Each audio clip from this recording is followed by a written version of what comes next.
botan so eda wani mi na hini be men na amanse nsroma be kwaya train Calvin Pankro no Promzi Abidjan Kwanta han bi apie kotokro ma konche dia sempa pontanse onwe campaign for Christ asenso chichire Amas community radio esuefo ankatia pasolo se waboaso snappy se wa prabon new life manso edubia jinyame ebrem new town eni manyam nkanyame nsuta pachi dida amangwase the rose ya eno so ewo kana Facebook live and YouTube ye Oyerepa FM and orepafmonline.com.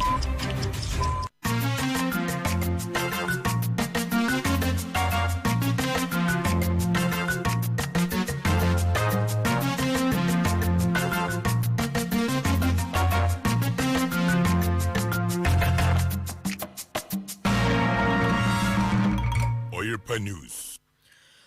Monkan shana muhunu sa uradi ye nshirani onipa ojane kwoto ano David Jum aduasa na nsensa ya nwotwe anopa ye de asedama nyankropon se anopa ye ka hwe ye no wama ye hunu se ampa oye oya no kwafo ye odumfo ye ogefo oye oboafo ye awaboa ye na wayi ye free owuo nam anopa se adepa cheni a acheni akwa abane edema wode ba Oyerepa free ba ten so dabrata kitansa bosome da toso dionu ani nwotwe no se dika na anya abonsema do ye nsaka kasi abo kwanso no ya de bra oyepafmonline.com my promise fmonline.com tune in so Oyerepa FM YouTube obo modern kopiem wonu no so Oyerepa FM sa bra Facebook onum Oyerepa radio Oyerepa news ane Oyerepa FM ye bedi asia nsam no wa dwen kire ye beje ade afa kasi no anopai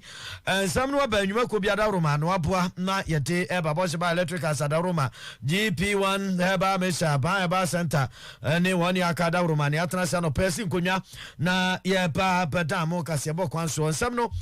tifi said ye besi akroma mpenda da John Dramani gonja de sekrunkru mama de bi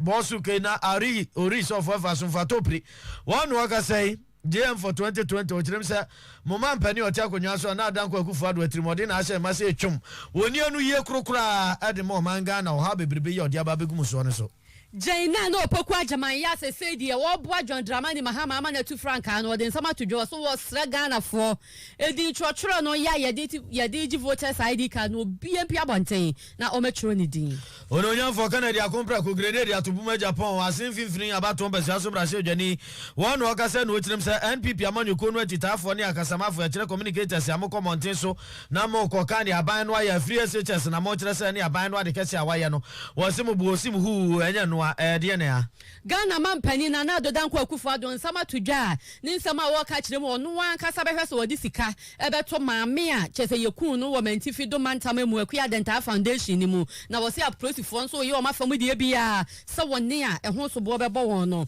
ye de won ebefa emra kwan so na ensam na foforo bi eka we hu minitaduo no ya edi yanim ye de besomo esa no panu nsia kase bo edi kan kra e wo Oyerepa efamidi ade maame efia nya komeni menua bema social distancing ambassador of Atafrin Pobusia social distancing kase bo hand sanitizer kase bo nose mask no anopai won fa wo dia bomodin na kofa urefi so aya no atobiso won ya hwani ni hihya ne so coronavirus no da so ane yete afi ensem no enchire mu sedi esiti e na yete ma mo ba bibia ya mo bia ane se mampani dada John Dramani gonja de sekronkro mama de bi keke bosu ke na ari ori so fa so fa to president so John Dramatic John Boro de le Moss Rider Napo gaganto adwan president ma John Medin sumese di biem one waka say enra ana maame Jane opokwa juma po moten na woyi ni pie ye pa na ontoma de kira da sabadwasere de kire mu say de maame na tu apamu no prekope so na adwuma die no ase na mampenda da adwan mama wo so say ba biem wodi nsima to dwa no akire say Ghana fo mo mampani otemo so no na adanko akufu ado mo de mo dwen so wa adwen pa bi fam ho we tiri mo dinfo papa ya kire say amane ne asusuna pi de ye odi aba begum so no wono ana kofa de ba ye nanso de ya ahometesem ne arosem ane se wonsan ne anu ye krokra de ma mo ha bebrebe ye odi aba begum so ne so na ne ma ye trimodefo nse sei mo kwa ahonya ane mutumi ye wosenkamunya na mo de to aba kire madwen yi de mo peso oba bedi mu so no wo giri firi mu nsem kwasi buru baka so de se franchise mo afi kura so ene kwa ye je no wo se fra no kwa ye wa ane sei abato ma kire voters register ya dim ono ba betena konwa so se mampani no ele wo ba ye wo se enye ye nkonko sesa no we nyina kire nipa wo di muso. The 2020 elections will be a referendum on the 4 years of the Nana Akufo-Addo presidency. 4 years of nepotism, 4 years of corruption, 4 years of stagnation, 4 years of deliberately abandoning of badly needed social and economic infrastructure, 4 years of dehumanization, 4 years of disenfranchising Ghanaians, 4 years of stripping Ghanaians of their citizenship, 4 years of deliberate collapse of indigenous Ghanaian businesses, 4 years of massive job losses, 4 years of economic hardship. This will be a referendum on the term of a president who has no real solutions for Ghana, a president who is hell-bent on doing whatever it takes to stay in power, including against sound advice, replacing the very voters' register which brought him into office. My heart goes out to many who have been affected by this government's unjustifiable collapse of Ghanaian-owned financial institutions. It is heart-wrenching to hear government officials justify the huge amount it is spending to manage the impact of the collapse of Ghanaian financial institutions, which they now put at a whopping 21 billion Ghana cedis. Niabro kasa dia pa wodi anada presidency wa pese okofo ade sa akofie ya ni nyina mu no wodi to aso ta na wo kire mu se ne no wan ye tie ane o kan se ma me Professor Jane Opoku Agyeman ya wo so ne nsa no anya se ma ya yonu akwa amanyose mu achentia enu yi no se entia ne entie. There are a host of other key positions where our women have distinguished themselves and elevated the name and image of Ghana by their first-rate performance. Unlike the MPP, we in the NDC recognize and appreciate the knowledge, industry, passion, creativity, and problem-solving skills of our women. With Professor Opoku Agyeman, the NDC has once again stayed our true course and advanced a step further in our established philosophy of inclusivity by boldly presenting one of our best in intellect and character as our party's running mate. Together with Nana Jane, we will work with you, each and every Ghanaian, to place our country back on the track of progress and opportunities for all and shared prosperity. And Zambia no can be prepared. Or just first time crown when you about 1 million jobs will be creating at the end. Oh, Enra, I wouldn't numpa, Mampenda that your mama. And you're telling King. And yeah, and Jumadi Crono Arsenal, and I say, not the Bedia Chana say, Nutua Permu, a Professor Jane Opoku Agyeman, and all done a dear and Kasa Ediachano, and Tina no Usajamai, Opoku Agyeman, and so Kasai, then some of the Atuja watch Muniana, so was a Ghana, and Yabaku will be the Anani Pekuma, be dear was woman at the Biomokofa Jene, Edema, a Ghana for you know, be our Ghana, and be Ayawaha, Niatawa, what's Nahanu, Yenina, dear, and Nutina Quanya Honum, not when you're doing what you Pia Bontino Coachro with thee, not to about to meet Wajene, a yimpany for us or Mubedi or minus one. Yes, sir, what's Nasa now you come back a crabby Quaki, na Emra won't pay any best amount to you to Ghana for any name. As said, voters registration, your cosono will be answer Saquanya or what would do whoever Jimu be. When there appears to be selective justice, when some offenders are not even placed on the hook, but are hailed and promoted and excused for being nasty and violent, the logical outcome is what we see. The situation of people dying, being harassed because they have decided to register to vote. It's not a story you can tell any child in the future. How will you begin that story? And when that child asks you their favorite question, why? What will you say? And if they add a few questions and they ask, so what did you do? Or what did you say? What will be our response? We need to show up and vote come December 7th. Each one of us must jealously guard our sacred right to vote and reject the attempts by some to disenfranchise some. Professor Jane Opoku Agyeman will know your running mates Emma John Dramani Mahama and this Amanyokuna Fiaba to ya betu yemu and Yatana no asem. Ononya for Canada compra ko grenade atobumu Japan me huna mekanti asemenye asin finfini abato beso so brase adwane MP for Ase Central one worker said o kirem say NPP amanyoko nkita odi ekuo ma ye kire communicators a modi amoko mountain so kasafri ado ne dwumadi ado so a moka na masa aban mnane ne wayo a mu kirem say de di ntintimai pa ane to asosuku ko be odi free SHS ya mampani na adanko akufu ado na ban dia ba no wo se mo boa nya no credit bia ada nia the greatest achievement at the man now administration any free SHS was mo boa nya no credit. Perfect description of Henufuriata when it comes to management of the economy. I am about his friend. We don't talk about him. And people for say Omukan won Triano when you say but so training in answer and he has done marvelously well.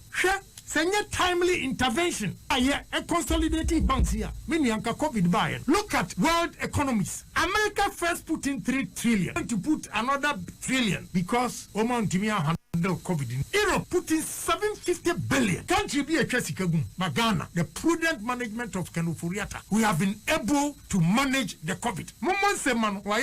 I don't like politics. I am correct. And this MPP for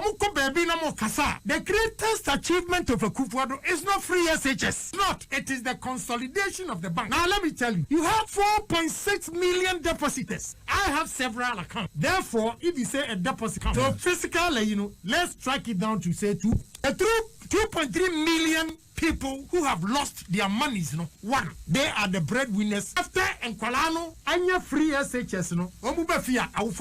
so if they had lost their money, what would have happened? What would have happened? These depositors would have lost their money and we did not inject capital in. How are we going to run this country? How are we going to run this? And Usha free SHS, what President Akufo-Addo has done, MPP for your campaign to be consolidation of the banks and injection of capital. Any normal economy now is stable. And yes, Hekesikano say economy is not stable. Whatever money they are putting in for free SHS would not have come. Ononya for Canada akompra ko grenade atubo Japan asin fifiri abato pesa so bra shedwani no was say aban no ane na de kase awayo enye free SHS nemum ononya for kan foriata bobo modern na ne oye nwanwa was oye nwanwa na enso oye adwuma pa no ka sika kura bia hodo bibo mu consolidation of banks no na any aban no achievement kase pa ne coronavirus to enso said yes ya to ne agina brane na ma hodo twa sika gum yade no yatimi agire no pampe na enfie ko obunu no ene aban no ne wayo eso ani pa ensuo yankwan ene nkwan so eye ensuo enu nti no se wunya ensuo na chese wanya de papa mampani na na dodanko Akufo-Addo se de waboa ama omanfo mo wo ya pe atadwefo wa wo mawe atede ene se waye nhyehyeye a chese watimi esi ensuo eho dwumadi esurunku bi ede ama wo mo a chese omu ensuo na akwa atwe na ensuo ho odin wo ho nyina no omu benya ensu pae pipe ensuo yi bi ede anoma enra wakotwa homa mu fefefefefe na wode ne nsa mutudwa no wo kire mu se enipa eya empem du ba ko ha na ya duanan miensa 11,443 nsuo no omo betumi anum bi ewo mpatam ho no anasa ebesom wo mo ewo mpatam ho na ka wo mo boye no eye opipim num empema hansia aduosia num akiri ahenkron aduosia ensia ne mpesoa no aduanan mienu 5,645,966 Ghana cedis 40 pesos ana mpesoa aduanan mienu 42 pesos edaso ndi mampani sama waka eno no bra okobi adwumadie no ano na enumu no eno osade nsam tudwa no wo kire mu se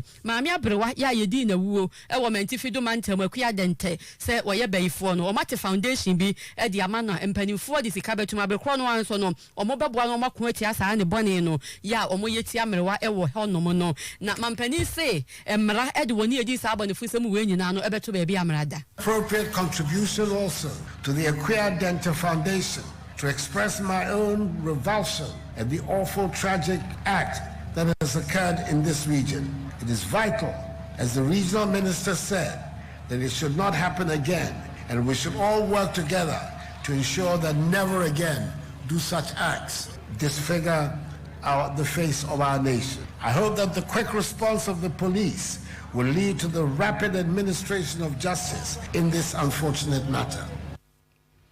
Nana dodanko Akufo-Addo otu ahini dade ntwa Ghana mampani ni na yete ne kan opede ye kan form aboshaba electricals nkania papa fie bra beto nkania papa ni nyina wa electricals ho niam papa no ubenya bi e wa hanim CCTV cables ne cameras no ubenya bi ade bi e fa electricals ho se ye de ye nkania ho adwuma mani wie peye ne de wo ba ha ubenya bi na wo to nso a wo to ne papa mu boshaba electricals ye wo edum ye wo limited dis anase prison run about no so ho no ma abrosan ye de glasses blue asha na soro ni form nyina ene na ye bra betu bi ko wo beto no krokro so abeto bi na PZ nso no wo benya ye wantiata akofo dan in Posego Lane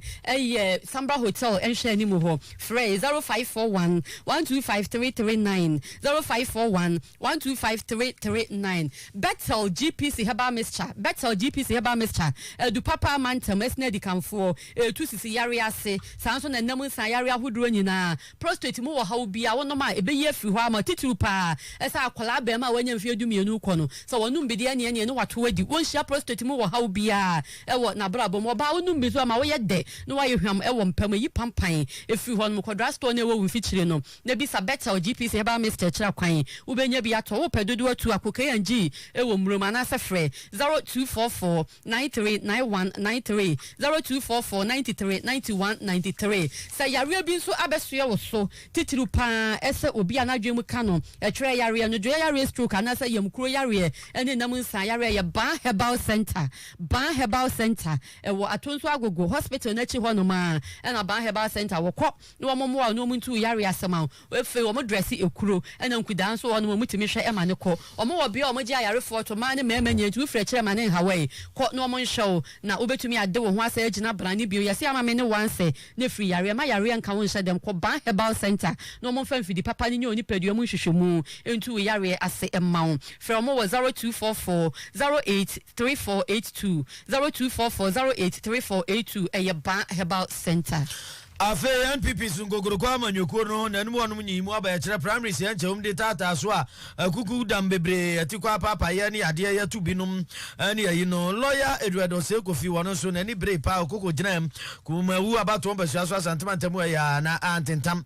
ja wo free to form na no kirem se wiase be ma hwe ase a no nkire se na wie ya no no a hwe ase no no so nkire se o bibia wo so de ma ne manfo wo so ye ne manfo abro enti wo ba modern no atumi aye de aboa mpuntu kumawu ni reporter mo no anti wabo modern na ne uko kumawu dade ase a ane wonum asabia kuma clinic ye wonum akwakotu tunsu ebidia mo num se beboa apomdi dwumadie ya apomdi adwumafo wonum de esomo mafo na no watufo anu akire mu asresa adawroma abane nko an sentimi nsu nyankropo ani kata nti ekokoba no apomdi hunsem o manga na no ho de enso no akwankro nti ankurankura nwumaku awdo woni a bi wo nsem bibi hwi aboso ne ataso ya momoten na yemu aban no apomdi nsemu say self help ni say yenia no a yewo nkrokro no so no yenia no yebeka ho abom ye di mpuntu aba na me example say me no na say obi kronu hia toilet so no akrofo no na ye kan ho bom ye kɔ ayi communal labor na yenia na ye di abo toilet no sa na be say ye no abani bitme bi but ontimi nyi na ya kan say nia na me ahano me campaign headquarters ntino na minimum yi pa me buy na mus say hospital cra chip company one grandpa insunia so insunia ntino omo bre nurses no ntimi nyare say almost mo bi mo omakosa insu abro mo ntino me imagine say sadia me na maboa na metunsu amamo ntino ema me yes ano ana me hu say enye dadi asenkwa ani akotosenkwa na hia ofa Broham ha bonse baby pi no omuni nsu enti no ya adwen se kakaka ye be ye nsu ama omuna ya samu na OSN na sefu nyansu nyade na de akọ adwuma asamti lawyer Edward Osekofi kumawu dadi ase potam wonum na wonum ti kompa abo moden akotu nsuo de ama wonum tirim se ahomete na asefem se na asefo nya nsuo ni dwuma onya bi nwade ne ade no na ka no akoma ema wokoko ye sa adoye abusuafo ye to akase ebo no so na chese ye di besi ampo ne sa ni nyina ne sese ye beka ya bansa na hene ya wada no ebro kwa mra chebedwa fiam no wadi tu dwa sa ban ye nhehye ye sa aboso memiensa omamfo chese nyamkane ane ye be yusu no kwa ye di ebedi adwumadie kwa kwase ada no ena mampani de beto aso se nya ode ma ye kwakora kosi safi ebe kwa na wie ye ho nsensema na osoafo abedi a kire ohwe ahone ne ensam so ene honorable William Orureku Edu ono so acheche nsem no wochem se Ghana fo be opepe nwotwe ene benya sa amfaso yi na eno wocheche mu se wokọ eye netco ya eye aso eye no a omo ehwe northern part of the country no anasa tifido empatamu na enipa opepe miensa ene benya amfaso ewo so na nipa opepe eye enum so benya bi e wo Electricity Company of Ghana na chese netco any ECG die ni mu no e na wachiche mo se nipa ba ku bi aba bebo ne ho ka ye CD no aduonu num 25 Ghana cedis na ebi mo okeka ese we ya amanyosam amampani pesa wo de we ni vote efri o manfo hwa na so wo de dada manfo e mo mo to abama no se nye saa na tie and someone or Mampania campaign or can say a physical some the economy can be fixed, but we cannot fix any part of it or maybe free. When you hear by a bonnie we are in Kofonuma, personal Konokonia 10 series, and all quite be a 5 pen opinion. Now, when you're on Mampania or war, Abadaye, no one can say, we seek out electricity, sure, which are funny free. Number also and talk. And yet, easy my economy, no, so the kind of yes, for say America. American Pokorana said you almost carried the crown, and next, almost devote to $1 trillion. I'm almost appreciating $600 a month, and I'll give them so you're almost 70% of their salary. It's I affect the whole world. I'm almost kind of almost for. So, yes, the same problem with treasury, and also a problem. Abusuafo Honorable William Orueku Edu wono ni osofo abedi eche ohwe ahwane ni ansam so ena osaya mrache bedwanu afija kwabe South Abato mpesua so ena yete ne nka no kase ebo no esi ye sorry ama sports tidbit no aba abeto so mu wie ya akwadwadwa ntoa enso di OBS no ebeto so na mo amohwe yo Facebook YouTube nya ya damase bere no enti no yentimi nka mo be apem to be ye be hwese ye be kan aka de beba no ho nyina ama mo ye daboafo nyina se Honorable Richmond Frimpong wono ena boabo kase ebo na no we some for abedi eche nti wasasem e de emaye medi de maame efia nyakomeni menu abema social distancing ambassador of Ata Frimpong na yaba beso mo shane so social distancing nyadwuma no smacks no pe de kura babia akobia Ruzepoku Patasi police depot mamenchia na fia Frimpong akotobre onso mamenchia yadamu nyina se ama monitie ene hwa Clementino the darling boy wo pusu nyake wade adwa